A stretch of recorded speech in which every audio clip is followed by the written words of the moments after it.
Assalamualaikum warahmatullahi wabarakatuh. Waalaikumsalam warahmatullahi wabarakatuh. Alhamdulillahilladzi allafa baina qulubina wa asbahna bi ni'matihi ikhwana. Asyhadu an la ilaha illallah wahdahu la syarikalah wa asyhadu anna Muhammadan abduhu wa rasuluh la nabiyya ba'dah. Alhamdulillah dan alhamdulillah kita hari ini diberikan kenikmatan yang luar biasa bisa bertemu kembali di saat-saat mungkin banyak yang sudah mengejar liburan, banyak yang berhalangan, banyak yang sedang kurang sehat mungkin. Mudah-mudahan saudara-saudara kita yang sedang diuji oleh Allah Subhanahu wa taala dengan bencana yang terjadi di Aceh, Sumatera Utara dan Sumatera Barat diberikan kesabaran, diberikan pertolongan, diberikan kekuatan. Begitu juga kita yang di sini mudah-mudahan diberikan ke lapangan rezeki, bisa membantu mereka, bisa mendoakan mereka. Semoga nikmat yang Allah berikan kepada kita menambah dekat kita kepada Allah Subhanahu wa taala, menambah syukur kepada Allah Subhanahu wa taala dan mudah-mudahan duduknya kita di sini dicatat oleh Allah sebagai amal pemberat timbangan kita di hari kiamat nanti. Amin ya rabbal alamin. Tak lupa selawat dan salam kita sampaikan kepada kekasih kita Rasulullah Shallallahu alaihi wasallam di mana surat Al-Kautsar ini turun untuk beliau. Makanya kalimatnya ka, inna a'tainaka gitu ya. Namun detailnya seperti apa yang dimaksud Al-Kautsar akan kita bahas setelah eh, Mbak Ani membacakan surat Al-Kautsar gitu ya. Dan mudah-mudahan kita termasuk umat Nabi Muhammad Sallallahu Alaihi Wasallam yang kelak dikumpulkan bersama beliau dan istiqomah mengikuti ajaran beliau sampai akhir usia kita. Insya Allah. Amin ya Rabbal Alamin. Sebelum saya membahas tafsir gitu ya surat Al-Kautsar, kita dengarkan Bu Ani terlebih dahulu. Silakan Bu Ani. Ya. Dengan nama Allah yang Maha Pengasih, Maha Penyayang. Sungguh, kami telah memberimu Muhammad nikmat yang banyak. Maka laksanakanlah sholat karena Tuhanmu dan berkurbanlah sebagai hadiah dan mendekatkan diri kepada Allah. Sungguh, orang-orang yang membencimu, dialah yang terputus dari rahmat Allah. Sadaqallahul adzim. Iya, Shadaqallahul Azim. Ketika kita membaca surat Al-Kautsar, ini surat favorit ya. Surat favorit buat ibu-ibu semua karena surat ini surat yang paling pendek. Dan surat ini surat yang sering kita baca di dalam sholat. Lupa surat panjang, balik lagi ke sini gitu ya. Maka indah jika kita tahu ya betapa surat Al-Kautsar ini walaupun pendek namun eh, isinya bagus, kandungan kandungan ayat-ayatnya luar biasa. Mudah-mudahan dengan mempelajari surat Al-Kautsar yang akan kita bahas nanti, kita bertambah semangat untuk menikmati gitu ya, eh, sejuknya atau indahnya telaga Al-Kautsar yang akan diberikan oleh Allah Subhanahu wa taala untuk umat Nabi Muhammad Sallallahu alaihi wasallam. Dan mudah-mudahan kita akan merasakan ya nikmatnya telaga Kautsar di surga nanti insyaallah. Amin ya rabbal alamin. Surat Al-Kautsar ini surat Makkiyah. Diingat ya, surat Makkiyah, surat yang turun sebelum hijrah. Sementara kalau surat Madaniyah, surat yang turun setelah hijrah. Dan surat ini terdiri dari 3 ayat saja. 3 ayat ya, makanya menjadi surat favorit buat kita semua karena pendek dan mudah untuk dihafal. Kita perhatikan surat Al-Kautsar ini, apa sih kronologisnya kenapa turun surat ini. Jadi kronologis dari surat Al-Kautsar atau asbabun nuzul gitu ya. Asbabun nuzul dari surat Al-Kautsar ini dulu gitu ya, ada orang-orang kafir Quraisy yang ketika melihat Nabi Muhammad Shallallahu Alaihi Wasallam memiliki anak laki-laki kemudian meninggal, anak laki-laki meninggal gitu ya. Jadi ada 2 anak laki-laki beliau, yang pertama namanya Qasim, yang kedua Abdullah gitu ya. Dan 2 anak laki-laki beliau itu wafat. Ini kronologisnya ya, kronologisnya surat ini. Ketika anak laki-laki beliau wafat, jadi sekadar kenalan, Orang Arab itu paling apa ya? Paling bangga kalau punya anak laki-laki. Misalnya Rasulullah Shallallahu Alaihi Wasallam punya anak pertama namanya Qasim, maka beliau dipanggil Abu Qasim gitu. Jadi laki-laki itu punya eh, posisi yang berbeda ya dengan laki-laki dengan perempuan gitu. Sama ketika saya kuliah di Pakistan, kalau ibu-ibu apa melahirkan anak laki-laki itu mereka bahagia sekali. Tetapi kalau anak mereka perempuan, mereka tuh sedih sekali gitu. Kenapa? Karena kalau anak laki-laki itu eh, posisinya bagus. Kalau anak perempuan itu harus bayar mahar. Jadi kalau ada anak perempuan, mohon maaf ya, saya cerita sedikit. Misalnya anak perempuan orang Pakistan ini di Pakistan. Misalnya anaknya cantik, pinter gitu. Tapi miskin, itu nikahnya lama. Hmm. Karena yang membayar mahar adalah perempuan gitu ya. Ini waktu saya di sana ya, mungkin sekarang udah berbeda. Nah, ketika saya punya dosen, dosen saya kalau gajian itu beli gelas, beli piring gitu untuk mengisi rumah ya. Karena memang maharnya itu rumah beserta isinya gitu. Sehingga banyak teman-teman kita suka bercanda gini, Fatia kenalin dong sama orang Indonesia gitu. Biar kami nikah sama orang Indonesia. Karena kalau di Indonesia itu kan maharnya laki-laki yang memberikan. Kalau di sana perempuan. Sampai suatu hari ada teman satu kamar saya mau nikah. Kalau kita kan mau nikah seneng ya gitu. Kalau dia mau nikah tuh sedih. Sampai akhirnya saya tanya kenapa kamu kok nikah sedih gitu. Apa jawaban dia? Bagaimana tidak sedih gitu.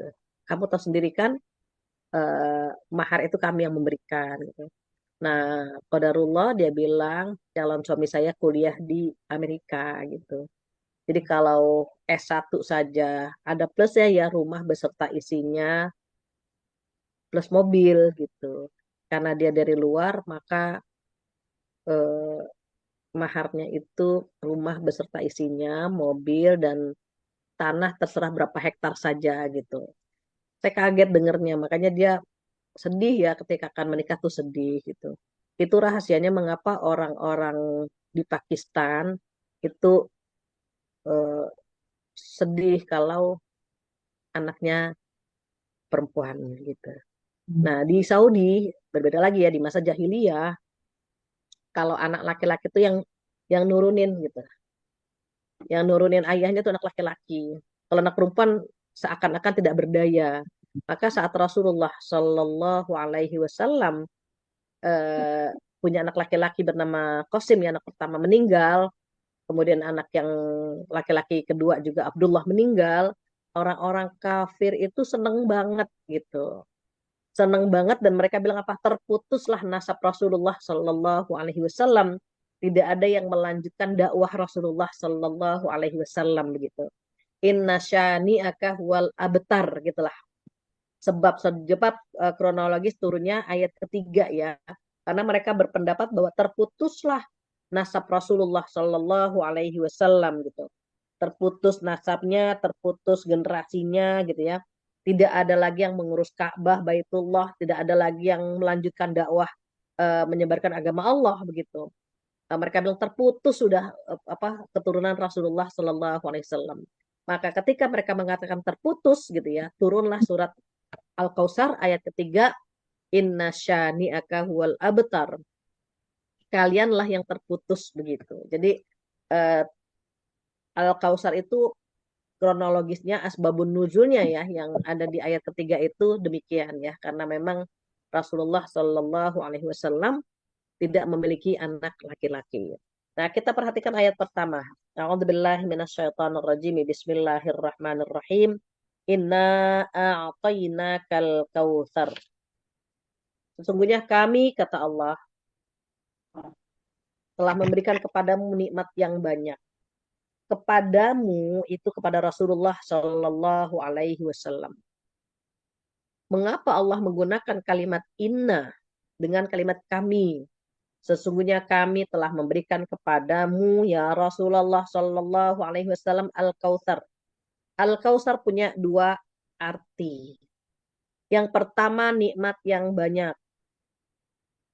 Jadi Rasulullah Shallallahu Alaihi Wasallam dikasih kenikmatan yang sangat banyak.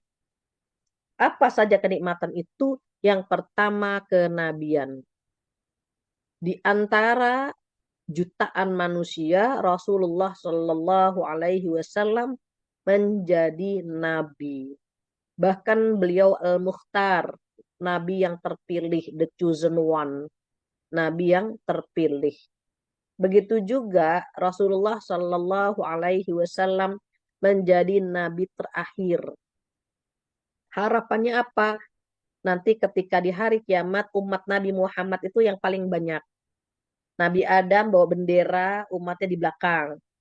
Nabi Idris bawa bendera, umatnya atau kaumnya di belakang. Begitu seterusnya. Adam, Idris, Nuh, Hud, Soleh, dan seterusnya. Nabi Nuh juga bawa bendera, nanti kaumnya atau umatnya di belakang. Nah, Rasulullah Shallallahu Alaihi Wasallam karena Nabi terakhir, beliau berharap nanti di belakang umat beliau yang paling banyak di hari kiamat. Begitu. Kenapa? Karena yang pertama gitu ya, Rasulullah Shallallahu Alaihi Wasallam Nabi terakhir. Yang kedua, beliau itu Al-Mukhtar, the chosen one.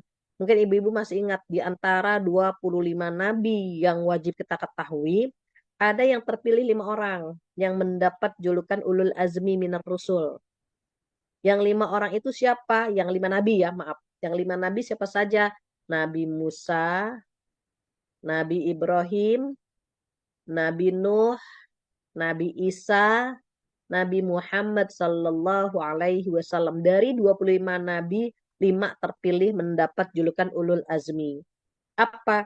Kemuliaan yang luar biasa karena ujiannya besar, kesabarannya pun paling banyak gitu ya. Ujiannya paling berat, kesabarannya paling kuat gitu, paling besar. Di antara 5 nabi yang mendapat julukan Ulul Azmi, satu yang terpilih Al-Mukhtar, yaitu Rasulullah Shallallahu Alaihi Wasallam. Maka Nabi Muhammad Shallallahu Alaihi Wasallam satu-satunya nabi yang bisa memberikan syafaat kepada umatnya. Nabi yang lain nggak bisa. Ketika di padang mahsyar, mereka lari kepada Nabi Adam sebagai nabi pertama mungkin gitu ya, bisa ngasih syafaat. Nabi Adam nggak bisa. Mereka lari kepada Nabi Ibrahim. Mungkin Nabi Ibrahim adalah bapaknya para nabi gitu ya. Mungkin bisa memberikan syafaat. Nabi Ibrahim pun tidak bisa. Pada Nabi Nuh, kemudian Nabi Isa, semuanya tidak bisa memberikan syafaat. Mereka bilang hanya Nabi Muhammad Sallallahu Alaihi Wasallam yang bisa memberikan syafaat kepada kaumnya. Maka nabi-nabi yang lain tidak mau masuk surga sebelum Nabi Muhammad Sallallahu Alaihi Wasallam masuk surga terlebih dahulu. Otomatis umat-umat Nabi yang lain pun sama, tidak mau masuk surga sebelum umat Nabi Muhammad Sallallahu Alaihi Wasallam masuk surga terlebih dahulu. Masya Allah. Jadi kenikmatan yang Allah berikan kepada Nabi Muhammad Sallallahu Alaihi Wasallam itu banyak sekali. Pertama, kenabian. Yang kedua apa? Yang kedua adalah ampunan dan surga. Di surat Al-Fath ya. A'udzubillahi minasyaitonirrajim. Inna fatahna laka fatham mubina liyaghfira lakallahu ma taqaddama min dzambika wa ma ta'akhkhar. Jadi di surat Al-Fath itu garansi dari Allah Subhanahu wa taala bahwa Rasulullah Shallallahu Alaihi Wasallam diampuni seluruh dosanya yang lalu dan yang akan datang. Otomatis surga untuk beliau. Itu kenikmatan yang kedua, dijamin masuk surga. Lantas apa kenikmatan yang ketiga? Yang ketiga, Rasulullah Shallallahu Alaihi Wasallam diberikan istri sekaliber Khadijah radhiyallahu anha. Dan itu pun sudah kita bahas di surat Ad-Duha. Di surat Ad-Duha ada ayat bunyinya gini, A'udzubillahi minasyaitonirrajim wa wajadaka 'ailan fa'agna. Itu ayat berapa ya? Bentar. Awalnya wa wajadaka dhallan fahada wa wajadaka 'ailan fa'agna. Di surat Ad-Duha itu Allah Subhanahu wa taala memberikan kebahagiaan, ayat 8. Memberikan kebahagiaan gitu ya. Yang pertama yatim, kemudian ada yang mengasuh. Yang kedua bingung, kemudian berkhalwat di Gua Hiro, dapat pencerahan. Nah, yang ketiga, beliau dulu eh, tidak memiliki kemampuan dalam arti ail ini, bukan orang yang tajir melintir gitu ya. Jadi sampai-sampai Allah Subhanahu wa taala dulunya kekurangan gitu. Akhirnya dipertemukan dengan Khadijah radhiyallahu anha. Ketika Rasulullah Shallallahu alaihi wasallam menikah dengan Ibunda Khadijah radhiyallahu anha, itu nikmat yang sangat besar. Mengapa? Karena dakwah beliau butuh dana. Dakwah beliau butuh harta untuk ekspansi, untuk memperluas ya daerah daerah Islam gitu ya. Maka Allah Subhanahu wa taala mempertemukan beliau dengan Khadijah radhiyallahu anha. Dan sebagaimana kita ketahui, Khadijah radhiyallahu anha itu tajir melintir. Suami pertama beliau itu pengusaha sukses. Namanya Abu Hallah. Abu Hallah meninggal. Maka menikah lagi dengan suami yang lebih tajir. Kenapa? Karena Abu Hallah tajir melintir dan terpandang. Syaratnya Khadijah radhiyallahu anha mencari suami itu yang pertama tidak menyembah berhala, yang kedua tidak mabuk atau main perempuan. Jadi syaratnya itu. Kenapa? Karena Khadijah radhiyallahu anha itu 15 tahun lahir sebelum Rasulullah ada.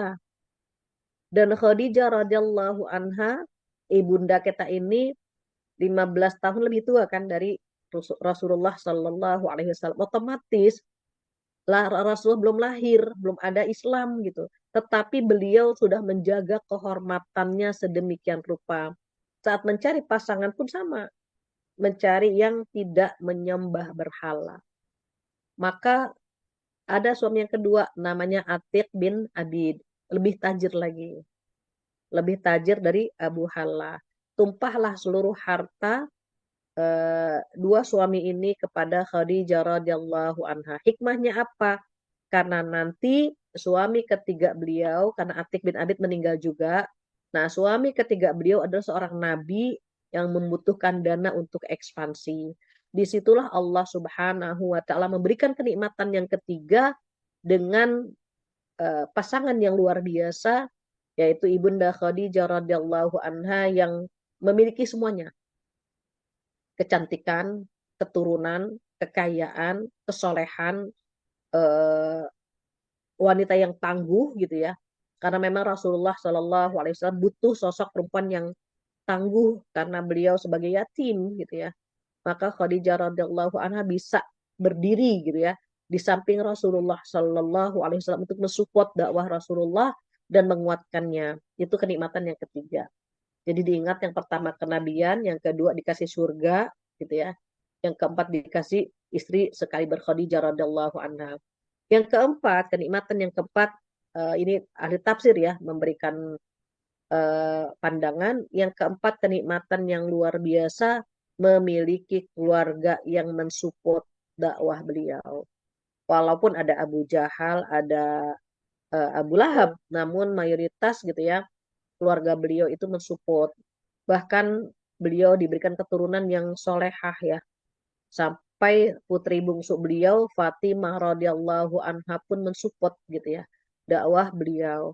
Maka Fatimah radhiyallahu anha mendapat julukan ibu dari ayahnya. Apa maksudnya? Fatimah ini even putrinya tetapi seakan-akan ibu. Kenapa? Karena ketika Khadijah radhiyallahu anha meninggal, yang mengurus Rasulullah Shallallahu alaihi wasallam adalah Fatimah. Begitu ya. Jadi itu kenikmatan yang disampaikan oleh para mufasir terkait dengan arti Al-Kausar yang pertama. Jadi Al-Kausar itu punya dua arti. Yang pertama nikmat yang banyak, yang kedua adalah telaga Al-Kausar. Dan kenikmatan yang sangat banyak itu pun diantaranya mendapat telaga Al-Kausar gitu ya. Jadi itu tafsiran dari Al-Kausar yang diartikan, diterjemahkan sebagai nikmat yang paling banyak. Jadi kalau nanti ibu-ibu soleha menemukan di Al-Quran, Al-Kausar itu artinya nikmat yang banyak, betul. Kalau ada yang menafsirkan Telaga Al-Kausar, betul, memang Al-Kausar ini memiliki dua arti gitu. Yang pertama nikmat yang banyak, yang kedua adalah Telaga Al-Kausar. Bagaimana tafsiran yang kedua?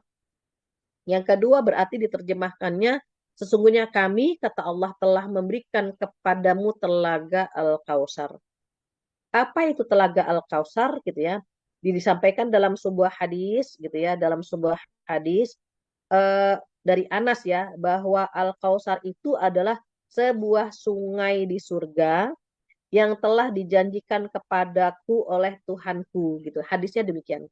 Sebuah sungai di surga yang telah dijanjikan kepadaku oleh Tuhanku.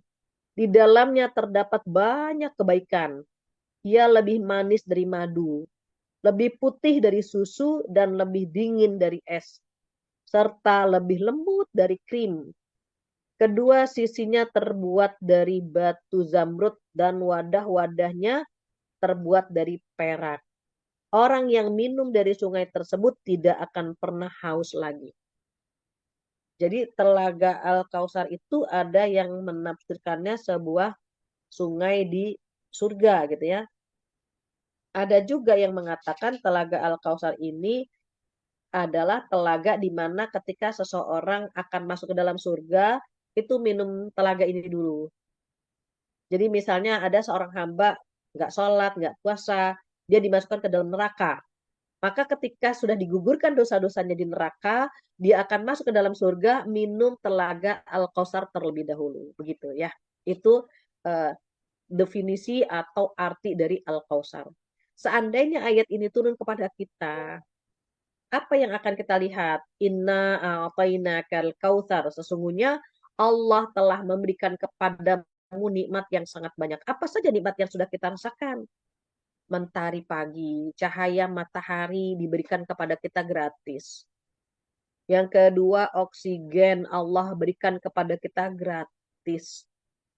Bayangkan semua diberikan kepada kita tanpa kita mengeluarkan biaya. Kalau kita sudah sakit itu butuh oksigen, mahal sekali harganya.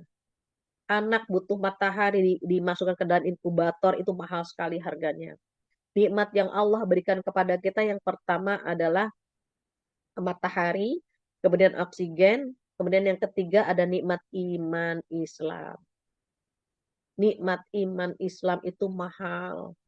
Di antara sekian juta, sekian miliar manusia, banyak yang non-muslim, terus kita dipilih sama Allah yang menyembah Allah. Nikmat sekali. Nikmat iman Islam itu luar biasa mahalnya. Seandainya hidayah itu bisa dibeli di toko, mungkin hanya orang-orang kaya yang mendapatkan hidayah. Tetapi kita diberikan hidayah oleh Allah Subhanahu wa Ta'ala, menyembah Allah, percaya dengan hari kiamat, percaya dengan adanya takdir. Kenapa orang di Jepang banyak yang bundir, banyak yang bunuh diri? Karena mereka tidak memiliki Allah. Tidak ada keimanan kepada Allah. Sehingga mereka rapuh. Kalau kita beriman kepada Allah, kita beriman kepada takdir. Takdir itu adalah yang terbaik buat kita. Maka ketika kita beriman kepada takdir, baik dan buruk yang kita terima adalah keputusan Allah yang terbaik. Maka iman Islam itu adalah kebaikan ya, Al-Kausar buat kita. Nikmat yang sangat banyak yang Allah berikan kepada kita, di antaranya yang ketiga adalah iman Islam. Apa yang keempat? Yang keempat adalah rezeki. Dan ibu-ibu tahu semuanya ya, rezeki ada 4 macam. Iya. Ada rezeki basic, rezeki dasar, yaitu badan yang sehat. Badan sehat ini rezeki. Jangan pernah menganggap rezeki itu materi saja. Badan sehat ini rezeki. Ketika kita flu aja ya, kita udah pusing. Ketika kita sakit gigi, kita pusing.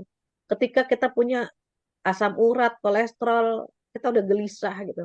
Jadi rezeki itu tidak selamanya dalam bentuk materi. Maka rezeki ada 4 macam. Rezeki yang pertama adalah rezeki dasar, badan sehat. Yang kedua, rezeki standar. Apa rezeki standar? Yang bisa kita terka setiap saat. Income kita berapa, pemasukan kita berapa, kemarin tanggal 1 kita nerima dari suami berapa, dari kerjaan kita berapa, itu namanya rezeki standar. Ada yang ketiga, rezeki orang-orang bersyukur. Bagaimana rezeki orang-orang bersyukur? Allah tambah terus. Dulu nggak punya rumah, sekarang punya rumah. Dulu nggak punya mobil, sekarang punya mobil. Dulu nggak punya apa namanya baju yang banyak, kita gonta-ganti pakaian. Sekarang kita bisa gonta-ganti pakaian. Banyak banget gitu ya. Rezeki orang-orang bersyukur itu nambah terus. Nambah lagi, nambah lagi. Mungkin take home pay kita pun dulu hanya sekian juta, sekarang gitu ya. Dulu mungkin sekian ratus ribu, sekarang sekian juta. Dan begitu seterusnya. Itu yang ketiga, rezeki orang-orang bersyukur. Apa yang keempat? Yang keempat adalah rezeki orang-orang yang bertakwa. Bagaimana rezeki orang-orang bertakwa? Rezeki orang-orang bertakwa itu selalu mendapatkan solusi dari Allah dan mendapatkan rezeki mengalir tanpa kita tahu arahnya dari mana. Apa kata Allah? A'udzubillahi minasyaitonirrajim. Wa may yattaqillah yaj'al lahu makhraja wa yarzuqhu min haitsu la yahtasib. Barang siapa bertakwa kepada Allah, maka dia akan diberikan solusi dari ujiannya dan diberikan rezeki dari arah yang tidak terduga. Maka ketika kita dekat dengan Allah, ketika kita eh, sedang bagus-bagusnya ya spiritual kita ya, Masya Allah, itu solusi terurai satu persatu. Satu persatu. Kenapa? Karena kita meminta kepada Allah Subhanahu wa Ta'ala. Yang kedua, ada aja rezekinya. Butuh ini, dapat rezeki. Butuh itu, dapat rezeki. Kenapa? Karena saat itu kita sedang dekat-dekatnya dengan Allah, maka otomatis Allah ngasih keberkahan rezeki kita ya. Bu Ani, kedengeran suara ondel-ondel nggak? Enggak, ada ya lewat ya? Iya, Enggak, saya nggak malah kedengeran. di sini ibu kedengeran suara burung nggak? Wik, wik, wik, wik. Cak Rowo. Alhamdulillah kalau nggak kedengeran suara ondel-ondel. Iya. Oh, tuh nggak dengar Mbak Vidi katanya. Alhamdulillah, saya tadi aduh khawatir suara ini apa ada yang jalan di depan rumah kedengaran. Takut ada Baik. yang nari nanti. Takut ada yang terganggu. Eh, Kalau sudah diberikan kenikmatan banyak seperti itu gitu ya, maka apa kata Allah? Fasholli lirabbika wanhar. Oh, kalau di TikTok kedengaran katanya. Oh, Masya Allah ya. Mohon maaf ya gitu kalau terdengar agak terganggu. Jadi ketika eh, Allah Subhanahu wa taala memberikan kepada kita rezeki yang banyak banget, memberikan kenikmatan yang banyak banget dari sinar matahari, kemudian oksigen, kemudian iman Islam, diberikan juga kita rezeki yang beraneka ragam, maka kata Allah fasholli lirabbik, dirikan sholat. Orang yang tidak mengerjakan sholat atau tidak mendirikan sholat itu lalu kita dikasih hadiah, kita lagi iseng tiba-tiba tetangga bawain makanan, bawakan nasi bok, kita bilang terima kasih, Masya Allah pas banget gitu ya. Kita lagi apa pengen makan tiba-tiba dikasih nasi bok. Kalau manusia yang ngasih saja kita bilang terima kasih, kenapa Allah yang ngasih kita tidak berterima kasih? Bagaimana cara kita berterima kasih kepada Allah Subhanahu wa taala? Jalankan perintahnya, di antaranya sholat. Maka Allah berfirman, fasholli lirabbik. Dirikanlah sholat karena Tuhanmu, jangan karena yang lain. Kenapa Allah tidak tertarik kalau ada orang sholat niatnya bukan untuk Allah? Mungkin niatnya untuk mertua, niatnya untuk tetangga, itu nggak enak, nanti begini, begini, begini. Allah nggak tertarik dengan niat-niat yang lain. Maka kata Allah di situ, fasholli lirabbik. Sholatlah karena Tuhanmu saja.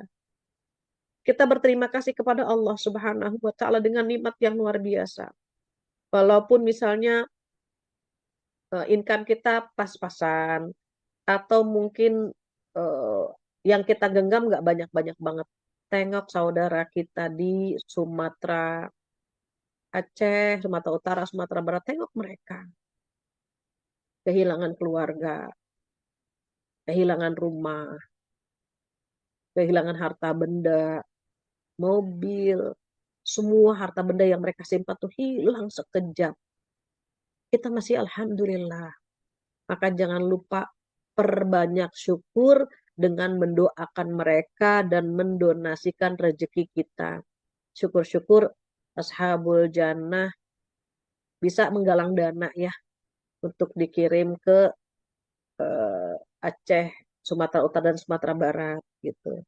Kenapa? Karena kalau kita bersyukur ya, kita bersyukur dengan nikmat yang sudah Allah berikan kepada kita, dan kita tambah lagi bersyukurnya, insya Allah Allah akan tambah lagi. Nggak akan pernah miskin orang yang rajin bersedekah gitu. Maka Allah meminta kita untuk menjalankan eh, sholat gitu ya. Ada yang berpendapat fasol lili robik itu adalah sholat 5 waktu. Ada yang berpendapat sholat Idul Adha. Kenapa ada yang berpendapat sholat Idul Adha? Karena ada wanhar, ada kalimat dan berkurbanlah gitu. Ibu-ibu solehah kalau lagi sholat itu usahakan ya, usahakan walaupun kita kadang-kadang lalai, kita lupa gitu, tapi usahakan untuk fokus lagi, tatap tempat sujud lagi gitu. Kenapa?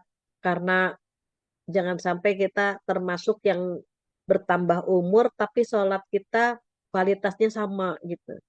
Apalagi kita akan memasuki tahun 2026 gitu ya. Jangan sampai kualitas sholat kita dari tahun ke tahun, dari bulan ke bulan begitu gitu aja. Lupa rokaatnya, lupa bacaannya, suka lupa waktu gitu. Kalau kita sudah bagus, itu pertahankan di posisi itu gitu. Jangan sampai kita bergantinya tahun, bertambahnya umur, tetapi kualitas sholat kita nggak bagus-bagus banget gitu.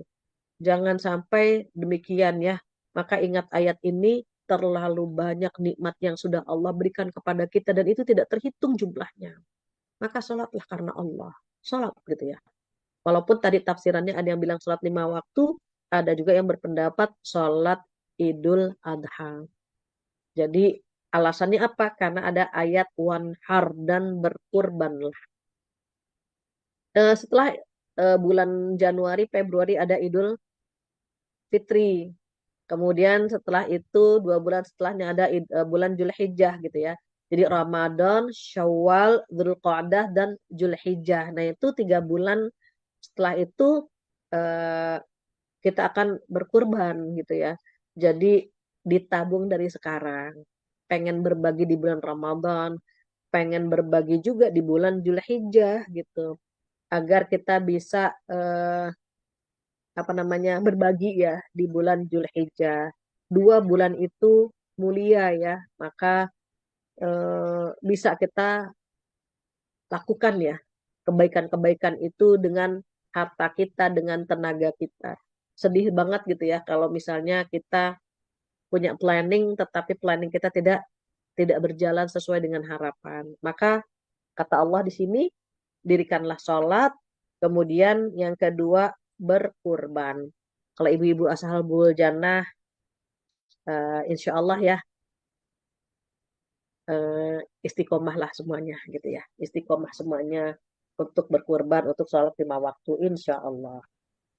Kemudian terakhir ayat ketiga, inna syani'aka huwal abtar. Sungguh orang-orang yang membencimu, dialah yang terputus dari rahmat Allah Subhanahu wa Ta'ala. Jadi, kalau Allah Subhanahu wa Ta'ala mengajarkan kita untuk mendekatkan diri kepada Allah dengan cara sholat 5 waktu dan berkurban, maka jangan sampai hilang atau putus rahmat Allah Subhanahu wa Ta'ala dari kita. Caranya bagaimana? Setiap melakukan aktivitas, ya, mulailah dengan membaca bismillah. Hmm. Jadi lakukan itu ya. Setiap misalnya mohon maaf mau duduk, Bismillahirrahmanirrahim. Pakai kacamata, Bismillah gitu. Biar mendapatkan keberkahan. Buka laptop, Bismillahirrahmanirrahim gitu. Biar kita terbiasa bergantung kepada Allah Subhanahu wa Ta'ala. Nah, ayat ketiga ini sudah saya singgung ya bahwa orang-orang kafir Quraisy itu senang banget gitu. Senang banget dengan meninggalnya putra-putra Rasulullah Shallallahu Alaihi Wasallam. Maka mereka bilang terputuslah nasabnya Rasulullah Shallallahu Alaihi Wasallam. Maka langsung dijawab oleh Allah Subhanahu Wa Taala, Andalah yang terputus dari rahmat Allah Subhanahu Wa Taala. Maka di surat Al-Kausar ini kita sama-sama perbaiki sholat kita sama-sama perbaiki kondisi harta kita. Sudahkah kita bersedekah hari ini? Sudahkah kita niatkan bulan Ramadan ingin berbagi? Dan sudahkah kita menabung untuk Idul Adha nanti? Mudah-mudahan dua perintah Allah Subhanahu wa Ta'ala di dalam surat Al-Kausar kita bisa amalkan ya, sehingga kita bisa mencicipi nikmatnya telaga Al-Kausar. Telaga Al-Kausar ini bisa kita nikmati di hari kiamat nanti. Kalau sudah minum telaga Al-Kautsar, kita nggak pernah haus lagi. Sebegitu nikmatnya gitu ya. Makanya eh,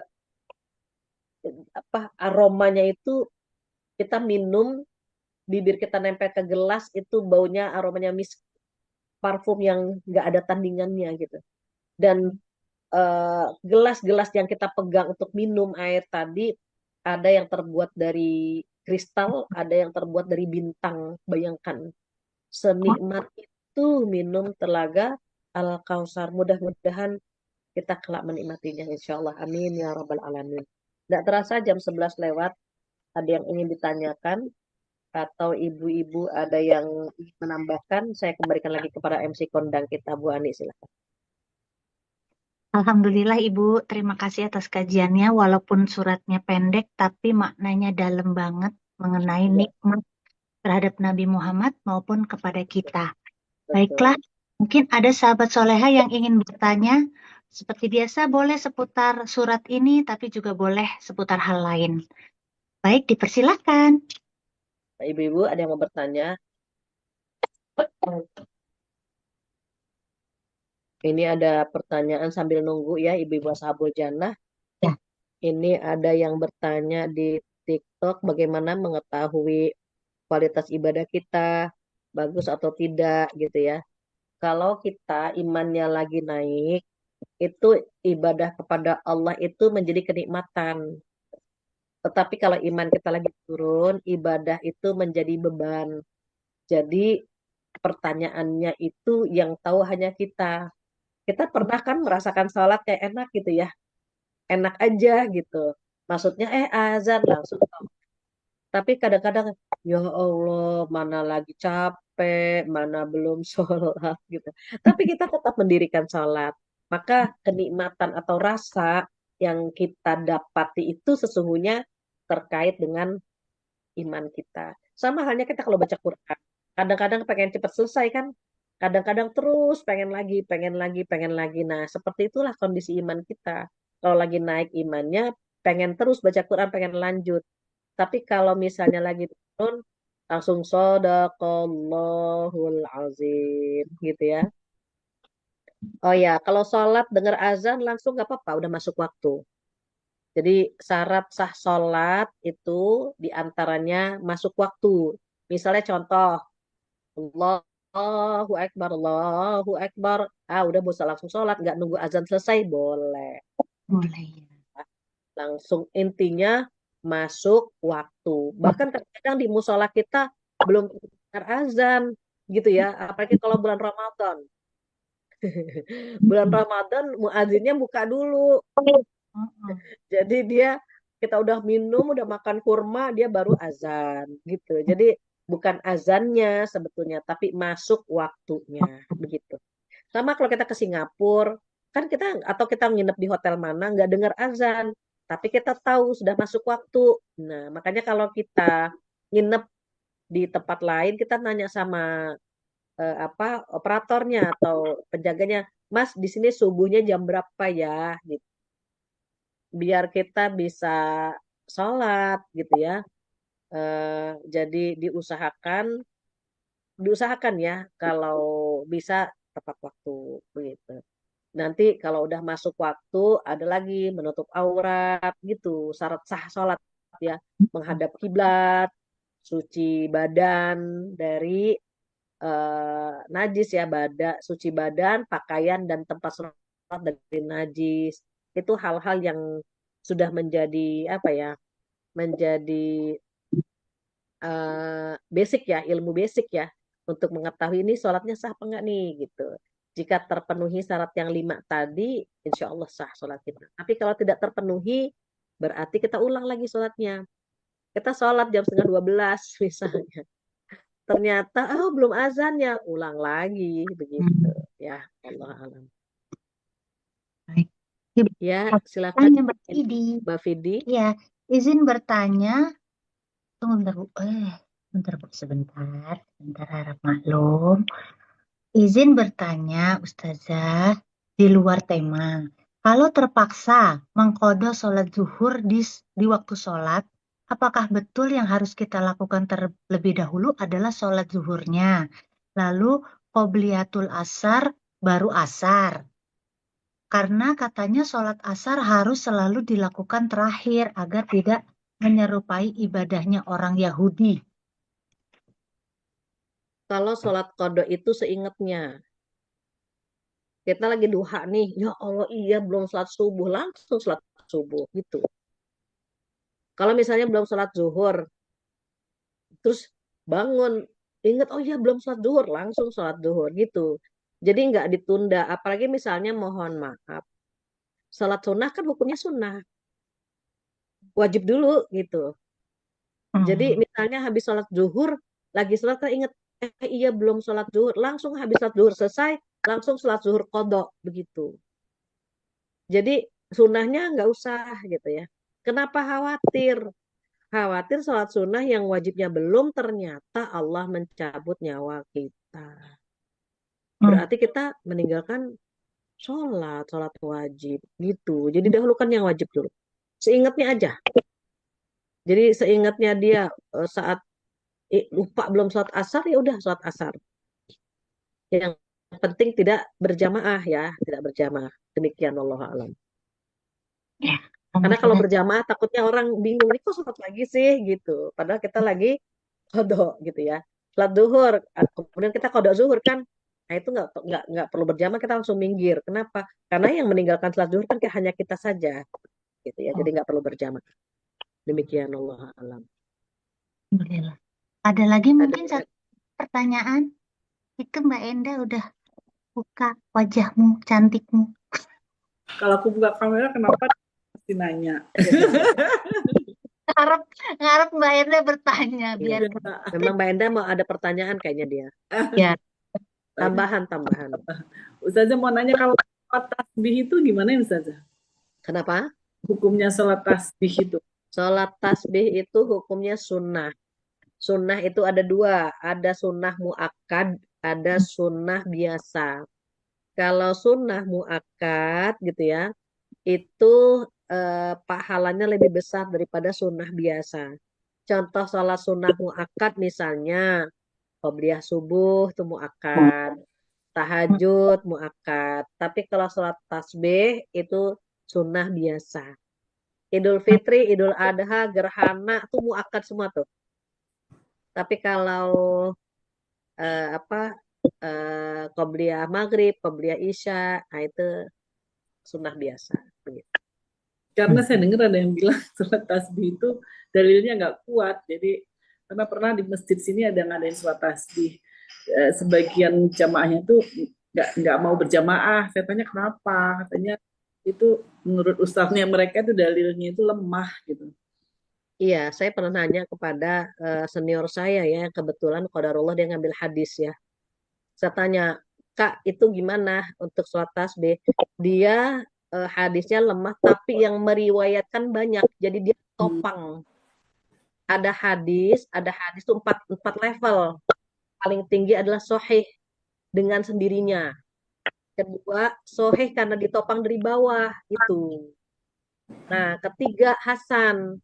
Yang keempat Hasan li ghairi Hasannya karena ditopang gitu. Nah, sholat tasbih itu Hmm. termasuk yang Asal itu. Hasan karena ditopang banyak yang meriwayatkan begitu. Bahkan hadisnya itu kan seumur hidup sekali kan gitu. Mm-mm. Jadi Dulu ya nggak apa-apa. nggak apa. Waktu di masjid ini kan dua hari awalnya setiap hari pas Ramadan. Tapi mulai ada yang agak ini karena kan apa namanya lama dan apa namanya dikeraskan. Jadi mungkin yang mereka sholat sholat sendiri di masjid itu pada saat apa qiyamul lail jadi mungkin jadi agak terganggu. Akhirnya dibikin 2 hari sekali. Terus ada juga yang udah jangan sering-sering apa nggak usah 2 hari Iya, sekali. Jadi aduh astagfirullah kok jadi sholat tasbih jadi ini ya jadi nggak enak gitu loh antara karena jamaahnya bermacam-macam ada yang bilang udah cuma betul. sekali aja Ramadan atau ya nggak usah setiap hari oke 2 hari sekali Betul. yang protes lagi jadi saya bingung sebenarnya gimana ya. Bagusnya memang ya disesuaikan ya kalau memang jamaahnya udah tua, renta, jangan diberatkan lah gitu. Mungkin mungkin ya karena memberatkan orang lain sehingga sholat sunnah itu menjadi mengganggu gitu. Kalau dulu kan eh, kami ya di pesantren anak-anak muda itu setiap malam Jumat tuh sholat tasbih. Tapi kan kita anak santri maksudnya ya masih muda. Tapi ketika kemarin pun ada salah satu BUMN minta saya mimpin sholat tasbih. Saya keberatan. Kenapa? Karena saya bilang saya tuh sholat tasbihnya lama. Khawatir saya kan belum melihat mereka. Jadi jangan deh saya bilang bagus. Maksudnya saya ngisi kajian aja karena saya kalau sholat tasbih itu nggak kayak orang-orang yang cepet-cepet gitu. Kan ada yang baca subhanallah, alhamdulillah, la ilaha illallah. Saya nggak bisa begitu. Jadi saya kalau baca subhanallah, alhamdulillah, wala Ya, ilaha illallah, wallahu akbar. 75 Subhanallah kali lagi. makan gitu. Jadi saya bilang khawatir mereka jadi aduh gitu ya. Itu mengganggu gitu dan membuat mereka nggak nyaman kok gara-gara sunnah akhirnya nggak mau datang ke kajian. Nah itu saya nggak maunya. Jadi akhirnya saya bilang Bu ini padahal istrinya Dirut yang minta ya. Tapi saya Bu jangan saya deh gitu. Karena saya terus terang saya kalau sholat tasbih itu lama. Mungkin ada yang biasa mimpin sholat tasbih silahkan aja gitu. Saya baiknya ya itu tadi gitu. Kan kalau sholat sunnah enaknya kita sendiri ya gitu. Jadi khawatir kalau kita berjamaah itu mengganggu orang lain gitu. Kalaupun kita berjamaah yang satu frekuensi, yang sama-sama Apa ya kekuatannya, kemampuannya, ininya ya. Jadi bisa tuh bisa maksimal. Tetapi kalau Mhm. nggak satu frekuensi, nggak satu ini, kitanya masih oke, masih kuat, mereka kan, aduh udah, tuh kan nggak enak. Mereka udah nggak sabar, gitu. Udah Kan kecapean. udah kecapean. Makanya sempet tuh saya bilang sama Ibu Dirut itu mungkin yang lain saja gitu. Karena saya lebih nyaman. Saya terus terang karena saya lama sholatnya, saya bilang gitu. Jadi gitu ya, Ya, ya. ya nggak Ya, apa-apa. tentunya mesti dibicarakan mungkin ya, terus dilihat jamaahnya ya Ustazah ya. Nggak apa-apa kalau ada yang berpendapat itu hadis lemah, memang lemah, tapi kan banyak yang meriwayatkan, jadi ditopang dia, diangkat hadis itu gitu. Yang nggak boleh kan yang lemah banget, yang nggak bisa diapa-apain. Gitu. Kalau dia masih bisa dibantu, begitu ya. Baik, karena sudah jam 11 seperempat, saya rasa cukup sekian. Mudah-mudahan bermanfaat. Dan ini pengajian terakhir di 2025. Saya mohon maaf jika ada kata-kata yang kurang berkenan. Kalau Ibu Soleha kan gampangnya ketawanya, tertidur, nanya gitu. Allah Astagfirullah. nggak ada dosanya. Kalau saya banyak bicara, banyak dosa, saya mohon maaf. Insya Allah kita bertemu lagi tahun 2026 dengan keimanan yang lebih baik lagi. Jika ada kesempurnaan milik Allah, kekurangan dari saya, kita baca Al-Fatihah untuk saudara-saudara tadi Sumatera ya, yang di Aceh, Sumatera Utara, Sumatera Barat, di tempat-tempat yang lain yang insya Allah sedang diuji kesabarannya dan mudah-mudahan mereka kuat, mudah-mudahan mereka diganti semua yang hilang dengan yang lebih baik lagi. Kita doakan mereka dengan membaca Al-Fatihah ala hadihin niyah wa likulli sholih Fatihah. A'udzu billahi minasyaitonir rajim. Bismillahirrahmanirrahim. Alhamdulillahi rabbil alamin. Ar-Rahmanir Rahim. Maliki yaumiddin. Iyyaka na'budu wa iyyaka nasta'in. Ihdinas siratal mustaqim. Siratal ladzina an'amta 'alaihim ghairil maghdubi 'alaihim waladdallin. Amin. Rabbighfir lana wa liwalidayna. Amin. Dan kita tutup dengan doa penutup majlis bersama-sama. Subhanakallahumma wa bihamdika asyhadu an la ilaha